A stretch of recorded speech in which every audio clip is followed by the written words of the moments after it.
PR ও জুলাই সনদ issue সহ কয়েক দফা দাবিতে রাজধানীতে আজ একযোগে বিক্ষোভ মিছিল করেছে জামাতে ইসলামী সহ ৭টি দল। দুপুরে শুরু হয়ে কর্মসূচি চলে সন্ধ্যা পর্যন্ত। জোহর ও আসর নামাজের পর বায়তুল মোকাররম মসজিদের সামনে থেকে বিক্ষোভ মিছিল শুরু হয়। বিকেল 4:30টায় সংক্ষিপ্ত সমাবেশের পর বায়তুল মোকাররম মসজিদের দক্ষিণ গেট থেকে বিক্ষোভ মিছিল করে বাংলাদেশ জামাতে ইসলামী। এছাড়া দুপুর 2টার দিকে একই স্থানে সংক্ষিপ্ত সমাবেশ করে ইসলামী আন্দোলন বাংলাদেশ এবং বিকেল 3টায় জাতীয় প্রেস ক্লাবের সামনে সমাবেশ করে খেলাফত মজলিস। এর আগে 3 দিনের এই কর্মসূচি ঘোষণা করা হয়।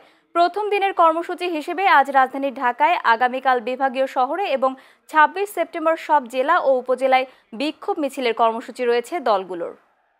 আমরা পরিষ্কারভাবে হুঁশিয়ার করে দিতে চাই যে বাংলাদেশের মানুষ ফ্যাসিবাদ মুক্ত করে নতুন বাংলাদেশ গড়ে তুলেছে।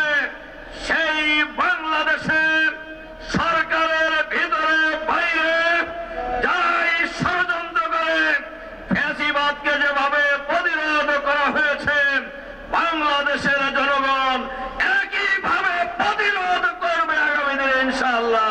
আমরা দাবি করেছি জুলাই সনদের আইনি ভিত্তি দিয়ে, তার ভিত্তিতে আগামী নির্বাচন হতে হবে। আমার আলোচনার টেবিলে নিষ্পত্তি হওয়ার জন্য আশাবাদী, আমরা নিরাশ নই।